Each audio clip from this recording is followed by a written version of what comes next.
Assalamualaikum warahmatullahi wabarakatuh. Selamat pagi kepada Bu Elsa Lisanti, selaku dosen pengampu mata kuliah Praktikum Struktur Perkembangan Hewan. Kami dari kelompok 7 akan bahas mengenai morfologi dan anatomi dari reptil.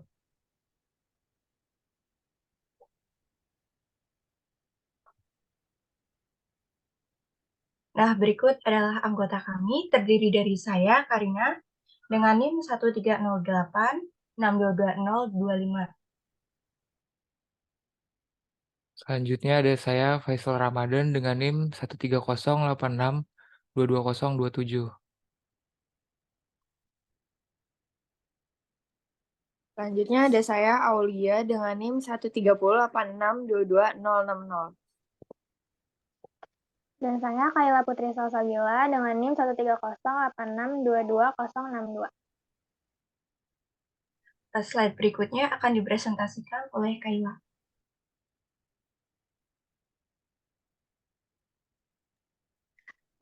Jadi yang pertama kita harus tahu dulu nih arti dari morfologi dan anatomi. Nah, morfologi ini merupakan cabang biologi yang mempelajari struktur luar tubuh suatu organisme. Kemudian anatomi merupakan cabang biologi yang mempelajari organ-organ suatu organisme. Ilmu anatomi ini mencakup studi tentang bagaimana organ-organ tubuh bekerja, bagaimana mereka saling terhubung, dan bagaimana mereka mempengaruhi fungsi tubuh secara keseluruhan. Next.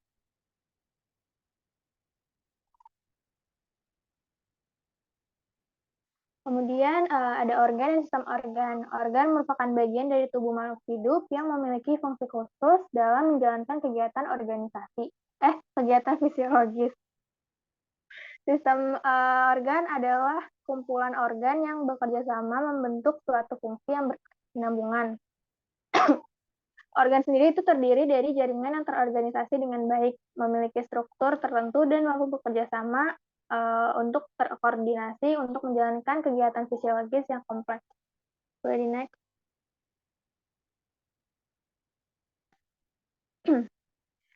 Kemudian reptil ini merupakan hewan vertebrata yang berdarah dingin dan memiliki sisik di sekujur tubuhnya.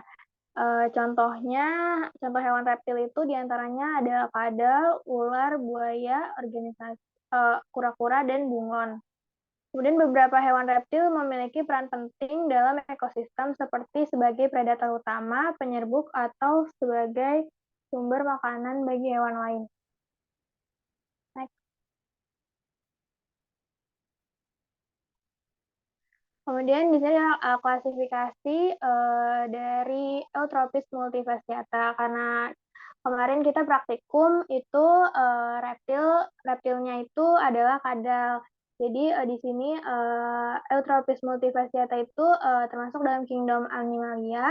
Kemudian filumnya yaitu Chordata, kelasnya Reptilia, order atau ordonya itu Squamata, dan family Cincidae, genusnya Eutropis, dan spesiesnya Eutropis multifasciata.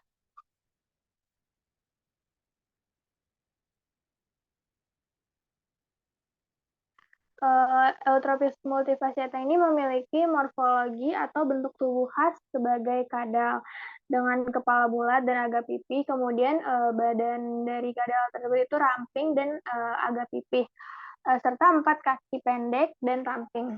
Tubuhnya itu dilapisi oleh sisik halus dan lembut. Dan kadal ini juga memiliki cakar tajam untuk membantu dalam pergerakan untuk mencari makanan. Yang kedua, Eutropis multifasciata ini hidup di habitat asli seperti hutan atau savana dan terutama aktif di siang hari. Kadal ini itu dapat ditemukan di wilayah Asia Tenggara, terutama di Thailand, Malaysia, Singapura, dan Indonesia. Kemudian Eutropis multifasciata ini adalah hewan pemakan serangga, ulat, dan siput. Spesies ini memburu mangsanya dengan cara menyergap atau mengejar mereka. Sebagai pemangsa serangga, spesies kadal ini itu dapat membantu mengendalikan populasi serangga di lingkungannya. Kemudian Eutropis multifasciata ini merupakan spesies kadal yang aktif di siang hari dan mencari makan di sekitar daerah terbuka di habitatnya. Selain itu, spesies ini juga memiliki kebiasaan untuk bertengger di permukaan batu atau kayu. Dan spesies ini itu terancam oleh pengambilan kayu dan pembukaan lahan. Baik.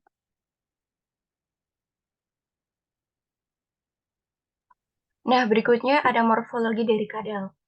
Seperti yang telah dipaparkan sebelumnya, morfologi merupakan cabang biologi yang mempelajari struktur luar dari tubuh suatu organisme. Nah, jadi struktur luar dari kadal ini tertutupi oleh kulit yang kering dengan sisik-sisik zat tanduk di permukaannya tanpa adanya kelenjar-kelenjar lendir. Tubuhnya dapat dibedakan antara lain kepala, bentuk kepalanya pipi, dan meruncing ke bagian ujungnya. Rahang atas dan bawah yang membatasi bagian sisi mulut mengandung gigi-gigi halus yang sama bentuknya. Berikutnya ada mata. Kadal ini mempunyai kelopak mata atas dan kelopak mata bawah yang dapat digerakkan. Selain itu juga terdapat selaput nictitans atau selaput hidung yang dapat digerakkan ke atas dan ke bawah. Ada juga lubang hidung, sepasang lubang hidung yang kecil terletak di ujung moncongnya. Telinga, telah tampak adanya lubang telinga luar dengan gendang pendengaran yang letaknya agak ke dalam. Bentuk badannya bulat, memanjang, sisik pada daerah perut warnanya putih ke kuning-kuningan, sedangkan sisik pada daerah punggung seperti yang terlihat berwarna antara kuning coklat sampai coklat tua. Warna ini tergantung dari umur, jenis kelamin, keadaan lingkungan, dan keadaan fisikologis tubuhnya. Terdapat 2 pasang anggota, yaitu sepasang kaki depan dan sepasang kaki belakang yang berbentuk kecil dan pendek. Masing-masing berjari 5 dengan cakar di ujungnya. Di bagian perut sebelah belakang antara kaki belakang dan kaki ekor terdapat lubang kloaka. Ekor kadal cukup kukuh, bersisik, dan bentuknya bulat panjang meruncing ke ujungnya dan mudah putus. Nah, di bagian kepala terdapat rongga mulut. Mulut dibatasi oleh rahang-rahang yang bergigi seperti gergaji. Lidahnya pendek dan kukuh, bercagak, dan menonjol ke atas. Sudah terdapat langit-langit sekunder atau langit-langit lunak. Antara langit-langit lunak dan langit-langit keras membentuk saluran nasofaring yang menghubungkan lubang hidung luar dengan lubang hidung dalam pada rongga faring. Nah, slide berikutnya.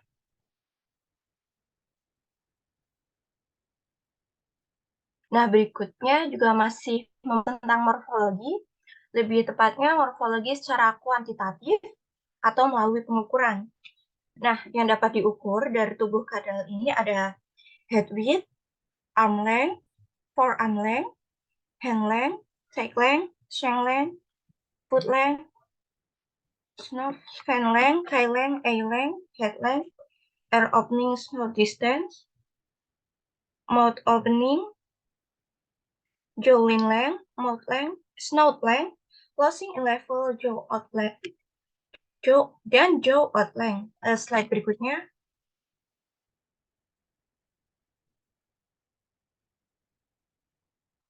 Nah, berikutnya ada sistem rangka pada kadal.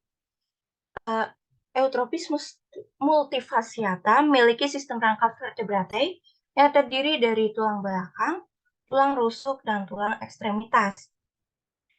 Nah, yang pertama ada tengkorak. Tengkorak terdiri dari kapsula sensorik dan kerangka visceral yang terdiri dari tulang-tulang penyusun rahang, seperti mandibula, maxilar, dan premaxilar, dan juga tersusun atas apparatus hyoideus yang merupakan tulang kartilago yang menyusun bagian dasar dari rongga mulut. Otak dilindungi oleh kranium. Nah, ciri-ciri tengkorak pada reptilia memiliki bentuk agak piramidal, meruncing ke arah kranial dan memipih dalam arah dorsal ke ventral. Tempurung kepala ada yang bermoncong panjang merupakan tulang yang keras pada hewan dewasa. Pada rahang bawah, yang panjang terdapat sendi pada tulang kuadrat yang telah bersatu dengan tulang kranium. Bagian ventral dari kranium merupakan plat yang keras. Nah, pada tiap-tiap ordo memiliki ciri tengkorak yang berbeda. Nah, pada squamata atau kadal memiliki mandibula yang bersatu di bagian anterior. Tulang pterygoid berkontak dengan tulang kuadrat. Nah, berikutnya ada juga tulang rusuk. Terdapat 7 pasang tulang rusuk abdominal berbentuk huruf V yang mengandung secara longitudinal diperantarai oleh ligamen. Nah, di sini ada berapa pasang? Ada 7 pasang. Iya benar. Nah, yang terakhir ada tulang ekstremitas atau tulang gerak. Nah, tulang gerak ini tersusun atas tulang jari, radius, ulna, tulang telapak kaki, tulang betis, tulang ruas jari, tulang paha, tulang panggul, dan juga tulang belikat. Next.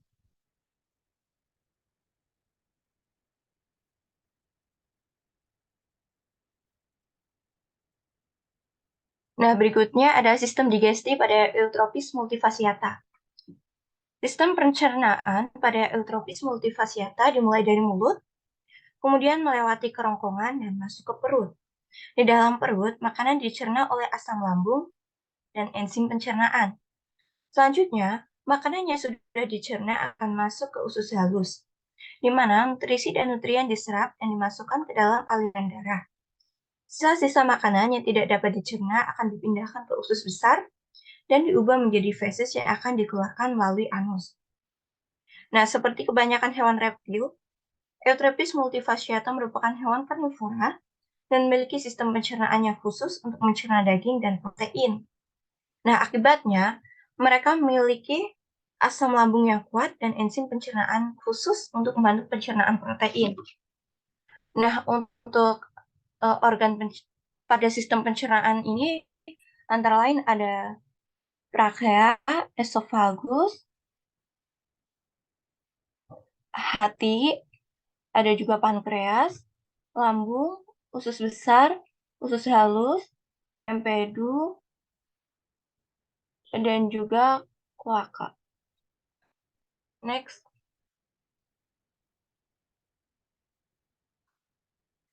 Nah, berikut adalah sistem digesti yang kami temukan pada saat praktikum, diantaranya ada mulut, hati, lambung, dan juga usus halus.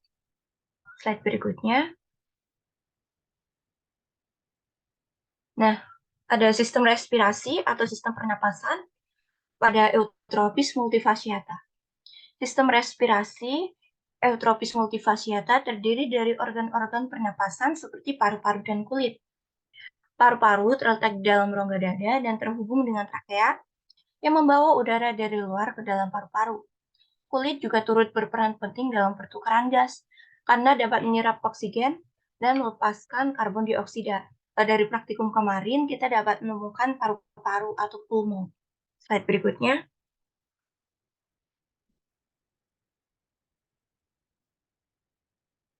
Slide berikutnya akan diterangkan oleh rekan saya, Kayla. Kemudian selanjutnya sistem ekskresi. Jadi sistem ekskresi pada kadal itu terdiri dari ginjal, ureter, kantung kemih, dan kloaka. Nah, ginjal pada kadal ini berperan dalam menyaring limbah metabolisme dari darah dan mengolahnya dalam bentuk urin. Kemudian nantinya urin tersebut akan dialirkan melalui dua ureter menuju kantung kemih, tempat urin disimpan sebelum dikeluarkan melalui kloaka. Selain mengeluarkan urin, kloaka itu juga berfungsi sebagai saluran untuk feses dan reproduksi. Nah, ini gambar ini itu gambar yang kita temukan pada praktikum kemarin, yaitu ada ginjal dan kloaka. Boleh di next.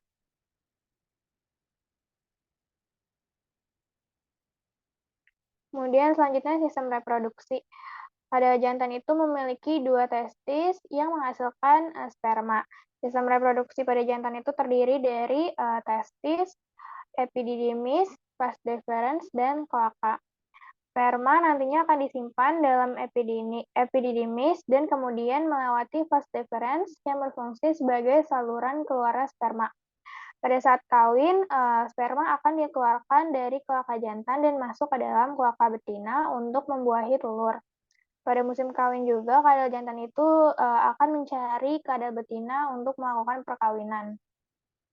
Nah, pada praktikum kemarin kita menemukan testis dan kloaka. Boleh di next.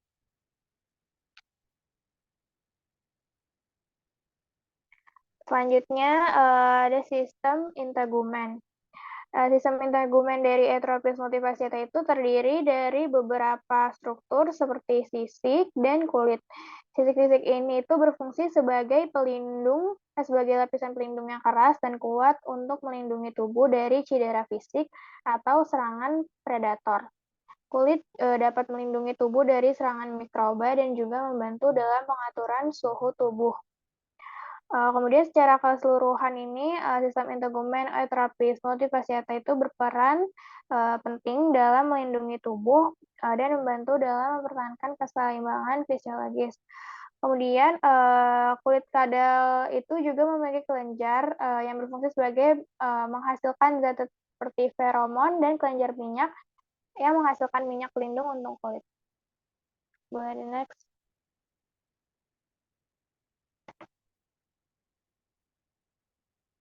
Nah, berikutnya ada sistem sirkulasi atau sistem peredaran darah pada Eutrophis multifasciata.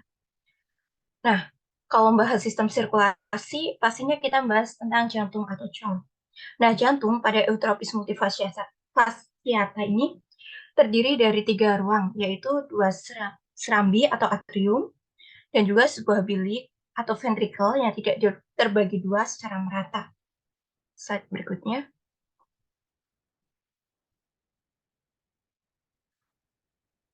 Nah, sistem peredaran dibagi menjadi 3, yaitu sistem peredaran arteri, sistem peredaran vena, dan sistem vena portae. Yang pertama, sistem peredaran arteri. Dari ventricle, terpancar 3 pembuluh darah arteri, yaitu sebuah pembuluh arteri pulmonalis yang bercabang 2 menuju ke paru-paru kiri, kanan, dan 2 buah lengkung aorta. Lengkung aorta kanan dan arteri pulmonalis keluar dari sisi sebelah kiri ventricle, sedangkan lengkung aorta sebelah kiri keluar dari sisi sebelah kanan ventricle. Lengkung aorta kanan bercabang menjadi arteri anonima, kemudian akan bercabang membentuk sepasang arteri karotid bersama yang menuju ke bagian kepala. Lengkung aorta kiri dan kanan kemudian bersatu menjadi arteri utama. Arteri utama bercabang-cabang membentuk arteri genitalia menuju ke kelenjar kelamin. Arteri renalis menuju ke ginjal, sepasang arteri iliaca yang menuju ke kaki belakang, dan arteri cholaeaca menuju ke lambung dan usus. Yang kedua ada sistem peredaran vena. Sistem peredaran vena, sepasang vena cava depan bermuara pada atrium kanan. Kedua vena ini masing-masing menerima darah yang datang dari bagian kepala menuju vena jugularis dan darah yang datang dari kaki depan melalui vena subclavia. Vena cava belakang yang juga bermuara pada atrium kanan menerima darah dari vena genitalis yang datang dari kelenjar kelamin, vena renalis yang datang dari ginjal, dan vena hepatica yang datang dari hati. Vena pulmonalis yang datang dari paru-paru kiri dan kanan bermuara pada atrium kiri. Nah, yang terakhir ada sistem vena portae yang terdiri dari vena portae hepatica yang menerima darah dari vena cloaca yang datang dari lambung dan usus, dan vena abdominalis yang merupakan cabang dari vena femonalis menuju hati sebelum kembali ke ujung vena portae. Renalis menerima darah dari vena femonalis yang datang dari kaki dan vena caudal yang datang dari ekor. Slide berikutnya. Otak Eutrophis multifasciata. Eutrophis multifasciata memiliki otak yang terdiri dari beberapa bagian yang berfungsi dalam mengendalikan berbagai aktivitas tubuh, seperti penglihatan, pendengaran, dan gerakan. Otak pada kadal terdiri dari otak besar atau cerebrum, otak kecil atau cerebellum, dan otak tengah mesencephalon. Nah, cerebrum pada kadal berfungsi dalam pengolahan informasi sensorik, pengambilan keputusan, dan koordinasi gerakan. Cerebellum bertanggung jawab dalam koordinasi gerakan dan keseimbangan tubuh. Sedangkan mesencephalon berfungsi sebagai pusat pengolahan informasi sensorik untuk penglihatan dan pendengaran.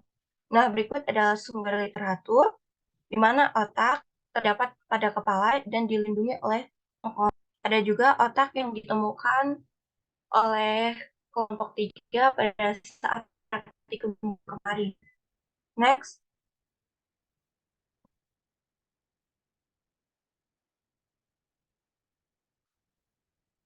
Nah, berikut adalah sumber referensi yang kami gunakan. Di antaranya ada Biology of Eutropis, Mabuya, Multifasciata, Skindia. Ada juga Histological and Histochemical Studies on Integument of Eutropis Multifasciata, Squamata Skindiae. Yang terakhir ada modul praktikum zoologi vertebrata. Next.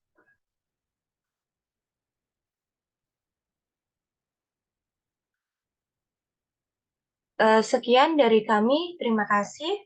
Untuk pertanyaan-pertanyaan dan jawaban yang telah kami tampung akan disampaikan oleh rekan saya, Aulia dan juga Faisal. Oke, yang pertama itu ada pertanyaan dari kelompok 8. Bagaimana struktur alat pendengaran pada kadal? Langsung saya jawab aja ya. Alat pendengaran pada kadal ini terdiri dari beberapa komponen. Antara lain tuh ada telinga luar, telinga tengah, dan telinga dalam. Telinga luar pada Eutropis multifasciata itu terdiri dari lubang telinga luar pada kedua sisi kepala. Lubang telinga luar ini terletak di bawah atau sedikit di belakang mata dan berbentuk oval atau bulat. Yang kedua itu ada telinga tengah. Telinga tengah pada Eutropis multifasciata itu terdiri dari ruang udara yang terletak di belakang membran timpani. Ruang udara ini berhubungan dengan faring melalui saluran Eutasius yang terletak di belakang rongga mulut. Terus yang terakhir itu ada telinga dalam. Telinga dalam pada Eutropis multifasciata itu terdiri dari 3 saluran tengah setengah lingkaran yang berisi endolimfa, yaitu cairan yang berfungsi untuk mengantarkan sinyal suara ke dalam sel-sel saraf. Saluran ini terletak di dalam tulang tengkorak dan berhubungan dengan telinga tengah melalui fenestra ovalis. Dan pertanyaan selanjutnya akan dilanjutkan oleh rekan saya, Faisal. Selanjutnya di sini saya akan menjawab pertanyaan dari Rizky Bayu dari kelompok 5. Pertanyaannya yaitu, tadi pada slide sebelumnya disebutkan mengenai tulang ekstremitas. Boleh coba jelaskan ulang untuk tulang ekstremitas itu apa? Nah, jawabannya yaitu tulang ekstremitas sering disebut anggota gerak, yang merupakan perpanjangan dari anggota tubuh utama. Pada kadal memiliki 4 ekstremitas atau kaki yang digunakan untuk bergerak dan berjalan di atas permukaan tanah. Tulang ekstremitas pada kadal itu ada humerus, ada radius, ada ulna, ada karpal, ada metakarpal. Mungkin itu untuk jawaban dari pertanyaan Rizky Bayu dari kelompok 5. Selanjutnya ada pertanyaan dari Shani Lim dari kelompok 6. Pertanyaannya yaitu mengapa kadal Eutropis multifasciata aktif di siang hari, sedangkan beberapa reptil lainnya ada yang aktif di malam hari. Kadal Eutropis multifasciata aktif di siang hari karena sumber makanannya yaitu kayak serangga dan invertebrata kecil lainnya umumnya pada aktif di siang hari. Jadi kadal menyesuaikan sumber makanannya untuk hidup di siang hari. Selain itu juga kadal hidup di lingkungan yang terbuka dan hangat yang memberikan suhu tinggi, tentu saja itu bisa didapatkan pada siang hari. Jadi kondisi lingkungan juga mempengaruhi mengapa kadal aktif pada siang hari. Mungkin itu jawaban dari saya untuk pertanyaan dari Shanilim kelompok 6. Sekian presentasi dari kelompok kami. Kurang lebihnya mohon maaf. Wassalamualaikum warahmatullahi wabarakatuh. Izin menambahkan tadi untuk pertanyaan dari kelompok 8 itu disampaikan oleh Konita. Terima kasih.